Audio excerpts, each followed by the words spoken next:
السلام علیکم ورحمۃ اللہ وبرکاتہ۔ اعوذ باللہ من الشیطان الرجیم، بسم اللہ الرحمن الرحیم۔ وما ارسلنا من قبلک الا رجالا نوحی الیہم فاسألوا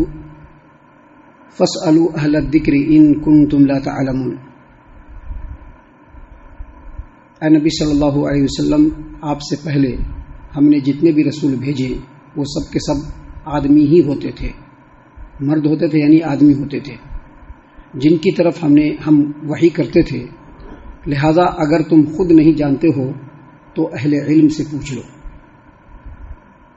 سامعین کرام، سورۃ النحل سورہ نمبر 16 اور اسی سورت سے بھی آپ کے سامنے آیت نمبر 43 تلاوت کی گئی، یعنی 43 نمبر کی آیت کریمہ، اور بفضل اللہ، باذن اللہ، بتوفیق اللہ آیت کریمہ کا ترجمہ بھی آپ کی خدمت میں پیش کیا گیا۔ سامعین اکرام، ترجمہ سے آپ نے سمجھا کہ اللہ تبارک و تعالیٰ نے نبی صلی اللہ علیہ وسلم کو مخاطب کرتے ہوئے فرمایا کہ اے نبی صلی اللہ علیہ وسلم، آپ سے پہلے جتنے بھی رسول ہم نے اس روئے زمین پر بھیجے ہیں وہ سب کے سب مرد ہوتے تھے، انسان ہوتے تھے جن کی طرف ہم وحی کرتے تھے۔ اگر یہ بات تم کو معلوم نہیں ہے تو اہل ذکر سے پوچھ لو۔ اہل ذکر، اور اہل ذکر سے مراد اہل علم۔ سامعین اکرام، یہ اصل میں مشرکوں کے ایک اعتراض کا جواب ہے جو اکثر کیا کرتے تھے، اور اس سے پہلے بھی اس کا ذکر ہو چکا ہے۔ مشرکین مکہ یہ اعتراض کیا کرتے تھے کہ یہ جو نبی ہیں جن کو اللہ تبارک و تعالیٰ نے مبعوث فرمایا ہے، یہ تو ہمارے ہی طرح سے انسان ہیں، جیسے ہم انسان ہیں ایسے بھی انسان ہے، گوشت پوشت کے، یہ بھی کھاتے پیتے ہیں، ہم بھی کھاتے پیتے ہیں، یہ بھی سمسار چلاتے ہیں، ہم بھی سمسار چلاتے ہیں، ان کے بھی بیوی بچے ہیں، ہمارے بھی بیوی بچے ہیں، یہ بھی سماجی زندگی گزارتے ہیں تو ہم بھی سماجی زندگی گزارتے ہیں۔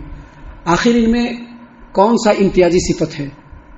کیا ہٹ کے ان کے اندر ہے کہ ہم ان کو نبی مان کر کے ان کی پیروی کرنا شروع کر دیں؟ جیسے یہ انسان ویسے ہم بھی انسان، لہذا ہم ان کو نبی نہیں مان سکتے ہیں۔ محترم سامعین کرام، اس اعتراض کا جواب قرآن کریم کے اندر مختلف انداز میں اللہ تبارک و تعالیٰ نے مختلف اینگل سے دیا ہے۔ یہاں پر اللہ تبارک و تعالیٰ نے تاریخی اعتبار سے جواب دیا ہے کہ نبی صلی اللہ علیہ وسلم سے پہلے جتنے بھی رسول گزرے ہیں وہ سب کے سب انسان ہی تھے۔ اللہ تبارک و تعالیٰ نے قرآن کریم میں مختلف جگہ پر بتلایا ہے۔ آدم علیہ السلام انسان تھے، یہ بھی اللہ کے رسول، اللہ کے نبی۔ نوح علیہ السلام انسان ہی تھے، یہ بھی اللہ کے رسول، اللہ کے نبی۔ ابراہیم علیہ السلام جن کی پیروی کرنے کا دعویٰ، جن کی اتباع کرنے کا دعویٰ مشرکین مکہ کیا کرتے تھے، یہ بھی انسان ہی۔ ان کے بیٹے اسماعیل علیہ السلام، اسحاق علیہ السلام، یعقوب علیہ السلام، یوسف علیہ السلام، موسیٰ علیہ السلام، عیسیٰ علیہ السلام، یہ سارے کے سارے انسان ہیں جن کو اللہ تبارک و تعالیٰ نے رسول بنایا۔ تو پھر محمد صلی اللہ علیہ وسلم بھی انسان ہی ہے، یہ جواب دیا گیا ہے۔ ساتھ ہی ساتھ اللہ تبارک و تعالیٰ نے یہاں پر یہ بھی فرمایا ہے کہ تم بھی جانتے ہو کہ یہ سارے کے سارے انسان تھے جن کو اللہ نے رسول بنا کر کے بھیجا۔ اگر تم کو شک ہے تو اہل ذکر سے پوچھ لو۔ اہل ذکر سے مراد اہل علم۔ اور اللہ نے یہ حکم دیا کہ اگر تم کو نہیں معلوم ہے تو اہل علم سے پوچھ لو۔ اگر تم کو شک ہو رہا ہے کہ وہ اللہ کے رسول جو تھے وہ انسان تھے یا نہیں تھے، اگر تم کو شک ہو رہا ہے تو اہل علم سے پوچھ لو۔ اور یہاں پر اہل ذکر سے مراد یہود اور نصارہ کے علماء کرام، یہودیوں کی جو علماء کرام ہیں ان سے پوچھ لو، عیسائیوں کی جو علماء کرام ہیں ان سے پوچھ لو کہ اس سے پہلے جتنے بھی رسول گزرے ہیں وہ انسان تھے یا نہیں۔ یہ آیت کریمہ کا مفہوم ہے جو ہم نے آپ کے سامنے پیش کیا کہ اللہ نے مشرکین مکہ کو یہ حکم دیا اور یہ بتلایا کہ نبی صلی اللہ علیہ وسلم سے پہلے جتنے بھی انبیاء اس روئے زمین پر گزرے ہیں وہ سب کے سب انسان تھے، اور اگر تم کو اس میں کوئی شک و شبہ ہے تو یہود و نصارہ کے جو بڑے بڑے علماء کرام ہیں تم ان سے پوچھ لو۔ دیکھیے یہاں پر اہل ذکر کہا گیا ہے، ذکر، اہل ذکر، ذکر سے مراد قرآن نہیں لیا جائے گا، کیونکہ یہاں پر اہل قرآن کا ذکر نہیں ہے، اور اس سے پہلے جو آیتیں گزری ہے اس میں بھی یہود و نصارہ کے لیے اہل کتاب کا ذکر نہیں ہے بلکہ اہل ذکر ہی استعمال ہوا ہے۔ تو یہاں پر سمجھ لیجیے کہ ذکر سے مراد قرآن کریم اور جتنی بھی کتابیں ہیں وہ تمام کے تمام ہیں، کیونکہ ذکر ایک الگ چیز ہے، قرآن ایک الگ چیز ہے۔ دیکھیے ذکر اور قرآن میں فرق کو اگر سمجھنا ہے تو یہ سمجھ لیجئے کہ اللہ تبارک و تعالیٰ نے نبیوں کے اوپر کتابیں نازل فرمائی، اللہ تبارک و تعالیٰ نے نبیوں کے اوپر کتابیں نازل فرمائی. اب ان کتابوں کو سمجھنے کے لیے جو بصیرت اللہ تبارک و تعالیٰ نے نبیوں کو عطا فرمایا کہ نبی ان کتابوں کی باتوں کو سمجھے اور سمجھ کر کے اس کو لوگوں تک بیان کرے، اس کے لیے جو بصیرت اللہ تبارک و تعالیٰ نے نازل فرمائی اس کو اصل میں ذکر کہا جاتا ہے. اس سے یہ پتہ چلا کہ ذکر سے مراد جتنی بھی کتابیں ہیں وہ سب کی سب ہے، اور اللہ تبارک و تعالیٰ نے اپنے رسولوں کو ان کتابوں کو سمجھنے کے لیے اور ان کتابوں کے معنی اور مفہوم کو بیان کرنے کے لیے جو علم دیا اس کو بھی ذکر کہا جاتا ہے. اس سے یہ پتہ چلا کہ ہماری امت کے اندر، ہمارے اس امت کے اندر جتنے بھی لوگ قرآن کریم اور اللہ کے رسول صلی اللہ علیہ وسلم نے جو تعلیمات دی ہیں ان کے جو ماہرین ہیں ان تمام کو ہم اہل ذکر کہیں گے، اور یہود و نصارہ کے علماء کرام کو بھی ہم اہل ذکر کہیں گے. دیکھیے یہ تمام باتوں کو سمجھانے کا جو مقصد ہے وہ ابھی تھوڑی دیر کے بعد آپ کے سامنے آ جائے گا. ان تمام باتوں کو آپ کو کیوں سمجھایا جا رہا ہے ابھی تھوڑی دیر میں سمجھ میں آ جائے گا. دیکھیے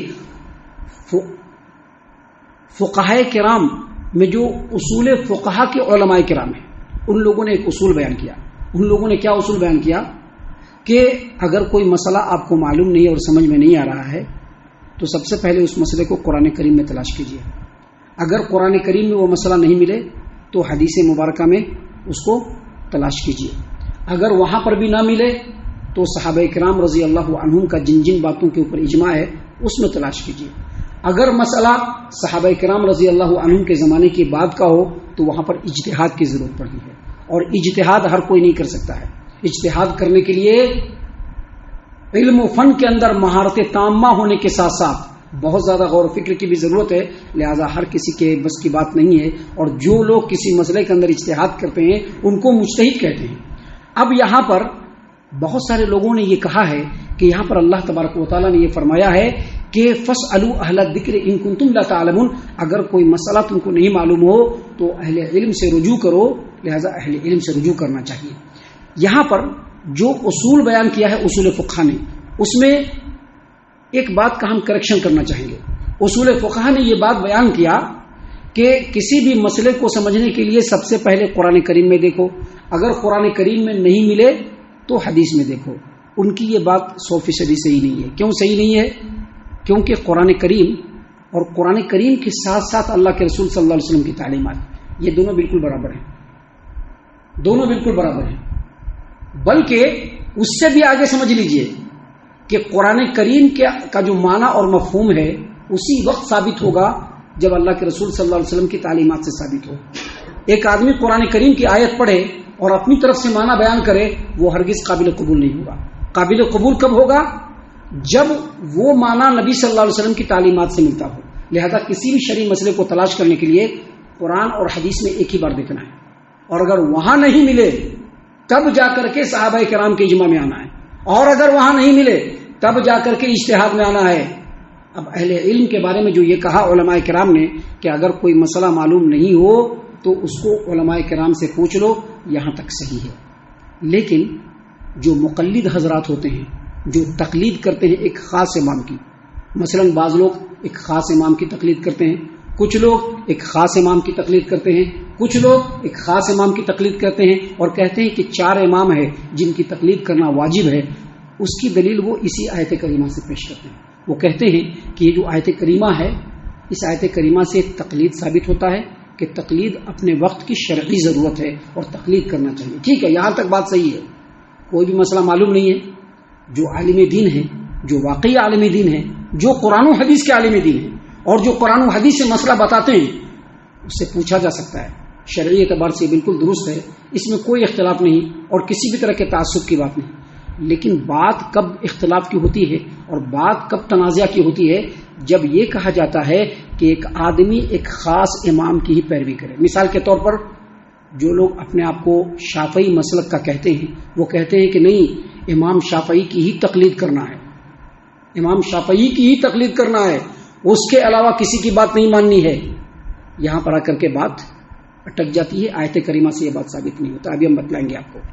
اس سے بھی آگے کب بڑھتے ہیں؟ جب اپنے امام کو بڑا ثابت کرنے کے لیے دوسرے امام کو چھوٹا ثابت کرتے ہیں. ایسا بھی ہے، 4 امام ہے، 4 امام کی تقلید کرنا ہے. اب بعض لوگ کہتے ہیں کہ ہمارا امام سب سے بڑا ہے، باقی سارے اس سے چھوٹے ہیں. یہ بات شرعی اعتبار سے درست نہیں. اس آیت کریمہ سے یہ بات بھی ثابت نہیں ہوتی ہے. اس سے بھی آگے بات کب بڑھتی ہے؟ جب امام صاحب کا کوئی مسئلہ سامنے آتا ہے اور اللہ کے رسول صلی اللہ علیہ وسلم کی حدیث بھی سامنے آتی ہے. امام صاحب کا مسئلہ کچھ اور بتلا رہا ہے اور اللہ کے رسول صلی اللہ علیہ وسلم کی حدیث سے کچھ اور بات ثابت ہو رہی ہے. اب وہاں پر کیا کرتے ہیں؟ وہاں پر یہ کرتے ہیں کہ امام صاحب کی بات کو تو لے لیتے ہیں اور حدیث کی بات کو سائڈ کر دیتے ہیں. کیوں سائڈ کرتے ہیں؟ کیونکہ ہمارے امام صاحب کے مسئلے سے یہ حدیث میچ نہیں کر رہا، لہذا ہم یہ حدیث نہیں لے سکتے ہیں. یہاں پر بات اور زیادہ بگڑتی ہے اور تعصب اور تنگ نظری کی بات بہت زیادہ بڑھ جاتی ہے. اس آیت کریمہ سے یہ سب باتیں ثابت نہیں ہوتی. دیکھیے آیت کریمہ میں اللہ تبارک و تعالیٰ نے کیا فرمایا؟ فَاسْأَلُوا أَهْلَ الذِّكْرِ إِن كُنتُمْ لَا تَعْلَمُونَ. تم علماء کرام سے پوچھ لو اگر تم کو معلوم نہیں ہے. یہاں پر یہ نہیں کہا گیا کہ اپنے فلاں امام سے پوچھ لو. یہاں پر یہ نہیں کہا گیا کہ اپنے فلاں مسلک سے پوچھ لو. یہاں پر یہ نہیں کہا گیا کہ جو حنفی ہے وہ صرف حنفی مسلک کی اتباع کرے. یہاں پر یہ نہیں کہا گیا کہ جو مالکی ہے وہ صرف مالکی مسلک کی اتباع کرے. یہاں پر یہ نہیں کہا گیا ہے کہ جو حنبلی ہے وہ صرف حنبلی مسلک کی اتباع کرے. یہاں پر یہ نہیں کہا گیا ہے کہ جو شافعی ہے وہ صرف شافعی مسلک کی اتباع کرے. یہ ہرگز نہیں کہا گیا ہے. یہ کہا گیا ہے کہ اگر آپ کو جانکاری نہیں ہے تو آپ علماء کرام سے پوچھ لیجئے. اور علماء کرام میں اونچے درجے کے علماء کرام بھی شامل ہیں اور نیچے درجے کے بھی علماء کرام. ہر وہ عالم شامل ہے جو قرآن و حدیث کی روشنی میں لوگوں کو مسئلے بتلایا کرتا ہے. یہاں پر یہ ہرگز ثابت نہیں ہوتا ہے کہ اگر کوئی حنفی ہے تو صرف امام ابو حنیفہ کی اتباع کرے. یہاں پر ہرگز یہ ثابت نہیں ہوتا ہے کہ کوئی مالکی ہے تو وہ صرف امام مالک رحمۃ اللہ علیہ کی اتباع کرے. یہاں پر ہرگز ثابت نہیں ہوتا ہے کہ اگر کوئی شافعی ہے تو صرف امام شافعی رحمۃ اللہ علیہ کی اتباع کرے. یہاں پر یہ ہرگز ثابت نہیں ہوتا ہے کہ کوئی حنبلی ہے تو وہ صرف امام احمد بن حنبل کی ہی اتباع کرے. ہرگز نہیں. شافعی، حنفی، مالکی، حنبلی ہونے کا بھی حق اسلام نے کسی کو نہیں دیا ہے. اسلام نے ہر مسلمان کو یہ حق دیا ہے کہ وہ مسلمان بن کر کے رہے اور نبی صلی اللہ علیہ وسلم کی اتباع کرنے والا بن کر کے رہے. اسلام نے بس یہی حق دیا ہے، دوسرا کوئی حق نہیں دیا اسلام نے. اور اس آیت کریمہ سے بھی یہی بات ثابت ہوتی ہے کہ اللہ کے رسول صلی اللہ علیہ وسلم پر یہ آیت کریمہ نازل فرماتے ہوئے اللہ تبارک و تعالیٰ نے تمام لوگوں کو یہ حکم دیا فَاسْأَلُوا أَهْلَ الذِّكْرِ إِن كُنتُمْ لَا تَعْلَمُونَ. اگر تم کو معلوم نہیں ہے تو جو علم والے لوگ ہیں آپ ان سے پوچھ لیجئے اور ان سے پوچھ کر کے مسئلہ آپ بیان سن لیجئے اور سن کر کے اس پر عمل کر لیجئے. ان تمام باتوں کا خلاصہ یہ ہے کہ مقلدین حضرات جو اسے تقلید ثابت کرتے ہیں وہ بالکل ثابت نہیں ہوتا ہے. اس کے علاوہ جو بھی دلیل پیش کرتے ہیں اس سے بھی تقلید ثابت نہیں ہوتا ہے. تقلید شرعی اعتبار سے بالکل ناجائز ہے. ہم اللہ سے دعا کرتے ہیں کہ اللہ تبارک و تعالی ہم تمام کو ان تمام باتوں کے اوپر خوب غور و فکر اور تدبر کرنے کے ساتھ ساتھ ان باتوں کے اوپر عمل کرنے کی بھی توفیق عطا فرمائے. آمین. اللہ تعالی ہم تمام کو صحیح معنوں میں پکا سچا مومن مسلمان بنائے. اللہ اور اس کے رسول صلی اللہ علیہ وسلم کی اتباع اور پیروی کرنے والا بنائے. صحابہ کرام رضی اللہ عنہم کے طریقے پر چلنے والا بنائے. نبی اکرم صلی اللہ علیہ وسلم کے قول و فعل کے اوپر عمل کرنے والا بنائے. اللہ تبارک و تعالی ہم تمام کو جنت الفردوس عطا فرمائے. اے اللہ ہم تمام کو جہنم سے نجات دے. اے اللہ تبارک و تعالی ہم تمام کو جہنم سے نجات دے. اے اللہ تبارک و تعالی ہم تمام کو جہنم سے پناہ دے. آمین یا رب العالمین. وما علینا الا البلاغ المبین. الذي نزل الفرقان على عبده ليكون للعالمين نذيرا